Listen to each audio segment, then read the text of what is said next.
बिस्मिल्लाहिर्रहमानिर्रहीम। अस्सलाम वालेकुम नाजरीन, आप यूट्यूब चैनल देख रहे हैं। मैं इमरान खान हूँ। नाजरीन, पाकिस्तान के वफाकी दारुल हुकूमत इस्लामाबाद में खौफनाक धमाका हुआ है। अब तक जो इतलात है मैं आपके साथ शेयर कर देता हूँ। इस्लामाबाद का इलाका है रावल चौक, उसके करीब। ये कोई ज़्यादा दूर दराज का इलाका नहीं है।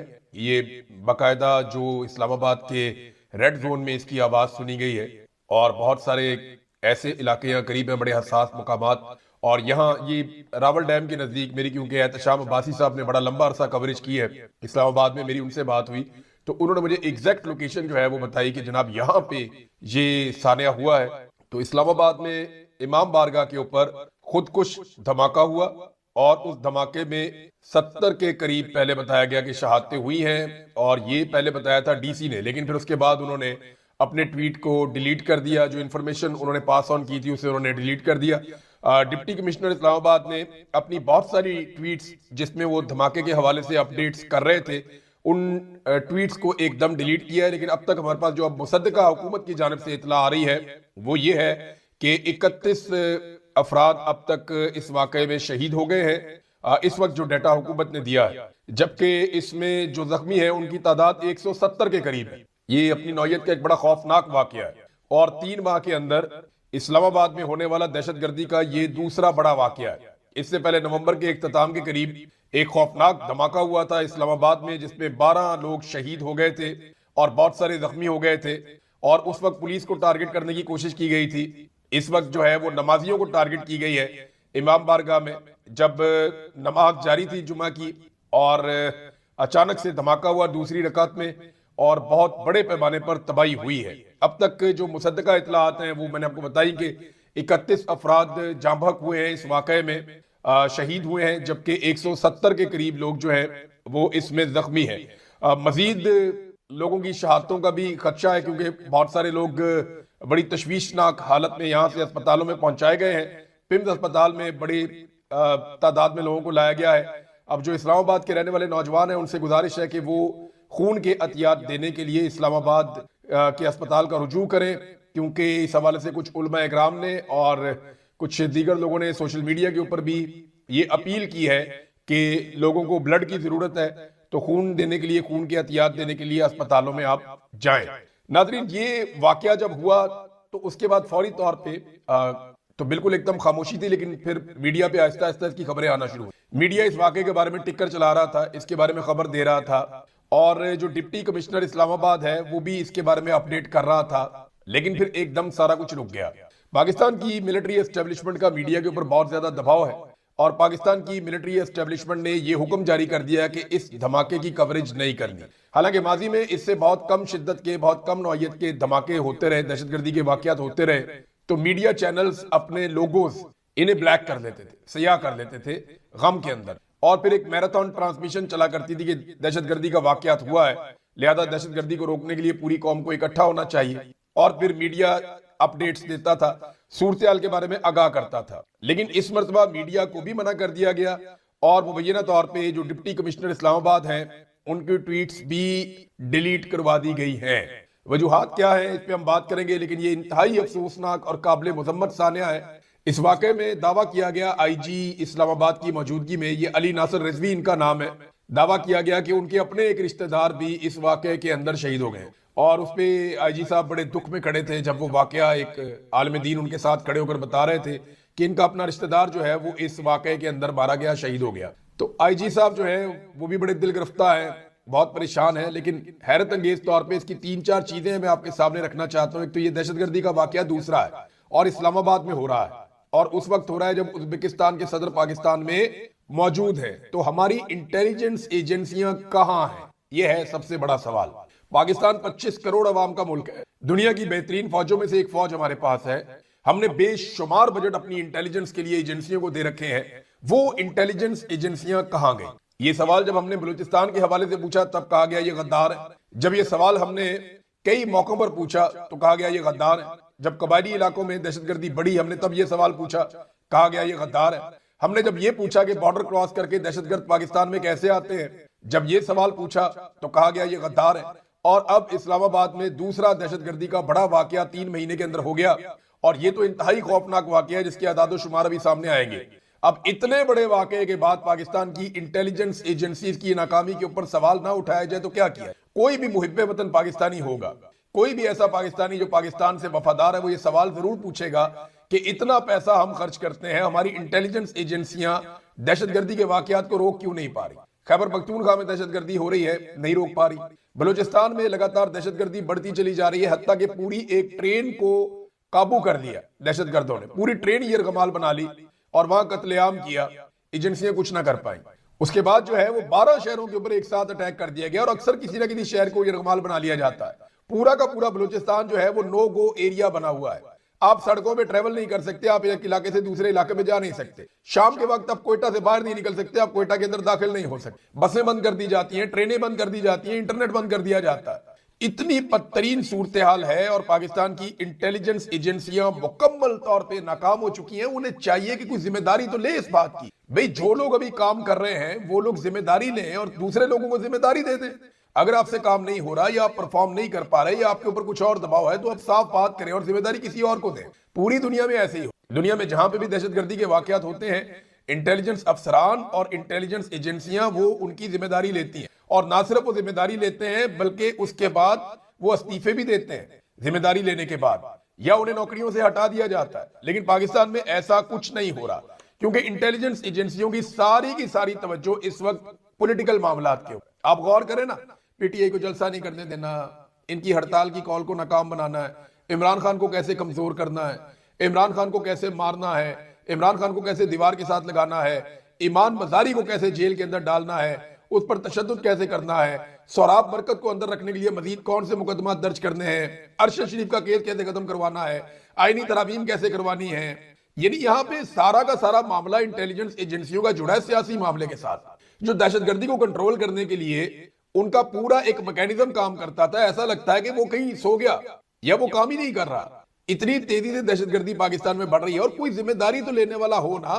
कोई एक शख्स कहे वजीर दाखिला पाकिस्तान का, चलो वही जिम्मेदारी ले ले इन वाकयात की। वो वजीर दाखिला क्योंकि आसिम मुनीर साहब का बहुत करीबी है, ताल्लुक वाला है, उसका आसिम मुनीर साहब से बड़ा दिली और करीबी रिश्ता है, तो उसकी वजह से वजीर दाखिला पीसीबी के चेयरमैन भी हैं और वजीर दाखिला भी हैं मोहसिन नकवी साहब। अब बतौर पीसीबी के चेयरमैन के वो क्रिकेट को एंजॉय करते हैं, वो वहां सैर सपाटे करते हैं, वहां के बजट उनके पास हैं, और बतौर वजीर दाखिला वो पूरे पाकिस्तान को कंट्रोल भी करते हैं। अब ये कितनी गैर संजीदा बात है कि पाकिस्तान का जो सबसे टॉप का खेल है वो भी एक शख्स को थमा दिया कि जनाब इसको भी आप संभालें, और पाकिस्तान का जो सबसे बड़ा मसले में से एक मसला है दहशतगर्दी का, वो भी उसी शख्स को थमा दिया कि इससे भी आप निपटे। तो वजीर दाखिला जो है वो कभी कहते हैं एक एसएचओ चाहिए, कभी कहते हैं 2-3 हमें जो है वो मिल जाए, 2-4 हमें ये मिल जाए, सरफराज बुगटी तो हम दहशतगर्दों को खत्म कर देंगे।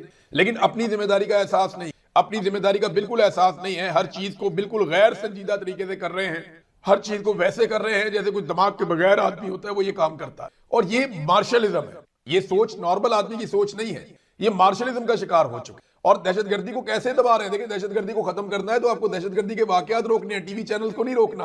पाकिस्तान के जितने टीवी चैनल्स हैं, जितना मीडिया है, वो बजाय कि इस दहशतगर्दी के वाकये को दिखाए, वो सारे के सारे लाहौर में होने वाली बसंत को दिखा रहे हैं, वो जश्न दिखा रहे हैं, ढोल ढमक्का दिखा रहे हैं, वहां नाच गाने चल रहे हैं, एंजॉय चल रहा है। देखिए, त्यौहार मनाना बहुत अच्छी बात है, अवाम खुद ही त्यौहार मना लेती, लेकिन ये सरकारी जश्न है। अवाम अपना त्यौहार, मैंने कल भी कहा था कि अवाम अपना त्यौहार मना सकती है, लेकिन ये सरकारी जश्न है जो मनाया जा रहा है, क्योंकि मरियम नवाज की, टिकटॉकर्स की वहां पे ब्रांडिंग हो रही है और उनके ऊपर अरबों रुपया खर्च कर दिया गया है। कोई आदादो शुमार भी सोशल मीडिया पे गर्दिश कर रहे हैं कि गालिबन को 3 अरब रुपया इसकी प्रमोशन के लिए खर्च कर दिया गया, इसकी प्रोजेक्शन के लिए खर्च कर दिया गया 3 अरब रुपया।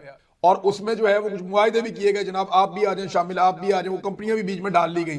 तो इस किस्म की हरकतें करने के बाद अब वो मीडिया को मजबूर कर रहे हैं कि आप नाच गा नहीं दिखाते जाए। जिस तरह की खबर के ऊपर पाकिस्तान के मीडिया अपना ब्लैक कर देता था, अपना लोगो और टिकर हर चीज ब्लैक कर देता था, उस तरह की खबर के ऊपर मीडिया टिकर तक नहीं चला रहा। मीडिया के ऊपर अचानक से जो टिकर्स चलना है वो भी बंद हो गए, बल्कि खबर को ऐसे चलाया जा रहा है कि रावलपिंडी के मजाफात में किसी जगह पे धमाका हो गया। और भाई इस्लामाबाद के सेंटर में करके धमाका हुआ है, बहुत करीब है ये जगह, रावल चौक के नजदीक, यहां पे धमाका हुआ दहशतगर्दी का, और बहुत बड़ी तादाद में लोग वहां पे शहीद हो गए हैं, बहुत बड़ी तादाद में लोग वहां पे जख्मी हो गए हैं। संजीदगी का तकादा पाकिस्तान भर से लोग जो है वो मुतालबा कर रहे हैं, बार बार मुतालबा कर रहे हैं जनाब कि आप बसंत की तकरीबात अब रोक दें, या कम से कम अब बसंत की तकरीबात आप नहीं रोकते, चले लोग जो कर रहे हैं उन्हें करने दें, लेकिन कम से कम आप टीवी चैनल्स के ऊपर जो तमाशा आपने एक लगाया हुआ है, कम से कम इसको तो रोकें आप। लेकिन जब आप इस तरह की हरकतें करते हैं ना कि वहां बलोचों का खून बह रहा है, हमें इससे कोई फर्क नहीं पड़ता क्योंकि लाहौर में बसंत हो रही है, हम उसका जश्न मनाएंगे।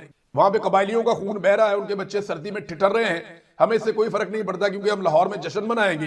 तो भाई त्योहार आप मनाइए, लेकिन उसके जश्न को आप सेलिब्रेट नेशनल मीडिया के ऊपर ना करें। इससे नफरत में इजाफा होता है, इससे दूरियों में इजाफा होता है, इससे लोगों की रंजिशों में इजाफा होता है। और पाकिस्तान की एस्टेब्लिशमेंट ने हमेशा नफरत ही बेची है और नफरत को ही अपना हथियार इन्होंने हमेशा बनाया है।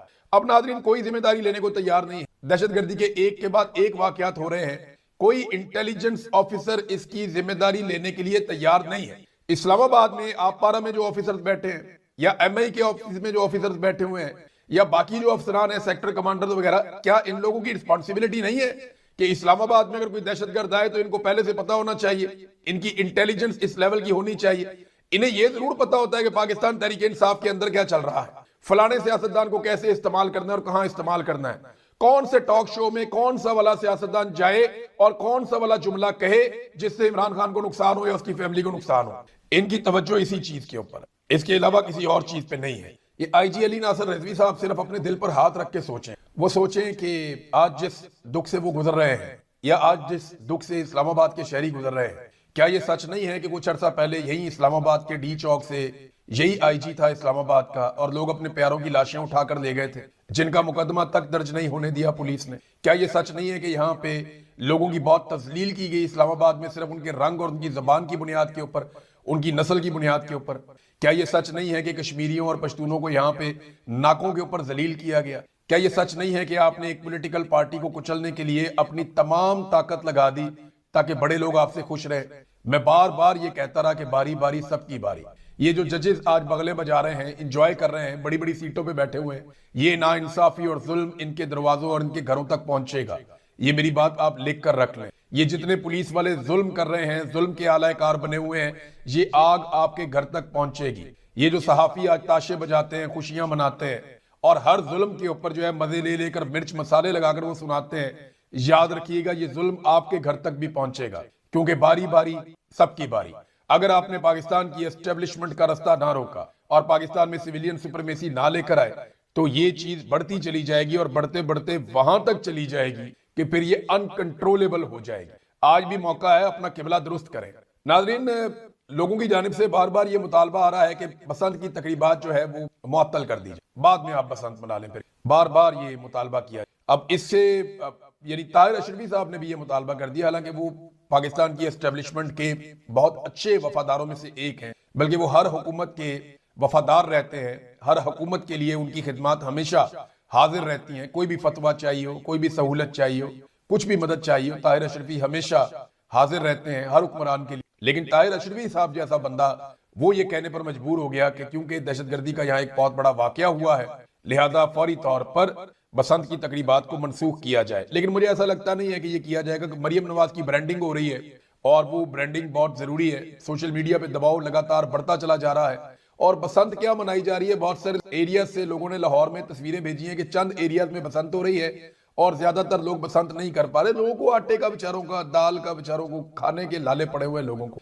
लोग बिजली के बिल नहीं दे पा रहे। आगे रमजान आ रहा है, जितना पैसा इन्होंने लगा दिया बसंत की मशहूरी के ऊपर या अपनी ब्रांडिंग के ऊपर, जितना पैसा इन्होंने खर्च दिया, जितना इन सेलिब्रेशंस के ऊपर, जश्न मनाने के ऊपर हुकूमत पंजाब ने पैसा खर्च दिया, यही पैसा खर्च करके ये बेशुमार लोगों के घरों में राशन डाल सकते थे रमजानुल मुबारक के लिए। देखिए, अब लोगों को कह दीजिए बसंत आ रही है, ये दिन आपके बसंत के, हम पैसा कोई खर्च नहीं कर रहे। सरकार को सिर्फ अवेयरनेस देनी कि जनाब ये हमने आगाही दे दी है, अब बसंत मनाएं आप, और जश्न के अंदर खुद शामिल ना हो जाए। लेकिन इन्होंने क्योंकि हर काम को अपनी ब्रांडिंग के लिए, अपने फायदे के लिए इस्तेमाल करना होता है, तो इन्होंने अरबों रुपए उसमें भी लगा दिया। भाई यही पैसा आप गरीबों पे लगा देते, लोग बसंत जो मना सकते थे खुद ही मना लेते। और जो हुकूमत ने किया ना, उसकी वजह से ये इतना महंगा हो गया कि आम आदमी के कंट्रोल में बेशुमार इलाकों में पतंग उड़ रही नहीं थी। अभी अहमद वलीद साहब ने एक वीडियो शेयर की, जनाब आसमान पे पतंगे नजर नहीं आ रही। कुछ और लोगों ने भी शेयर की कि जनाब उस तरह से नहीं हो रहा जैसे हमने कभी माजी में हम देखा करते थे, बसंत की एक रौनक हुआ करती। बहरहाल जो भी है, अब तो सारी रौनक ही। एक वाकये ने पाकिस्तान की इंटेलिजेंस एजेंसियों को इतना तो पास रखना चाहिए था, इतना एहसास करना चाहिए था कि एक लंबे अरसे के बाद जो है वो पाकिस्तान में थोड़ा सा एक ऐसा माहौल बन रहा था, वो फिर इतना बड़ा धमाका हो गया। और अब धमाके को कंट्रोल करने की बजाय अपनी नाअहली और नकम्मापन छुपाने के लिए अगली हरकत क्या कर दी कि जनाब बंद कर दो, टीवी पे दिखाओगे ना कि धमाका हुआ। यानी कबूतर बिल्ली को देखकर आंखें बंद कर लेता है तो क्या उसकी जान बच जाती है?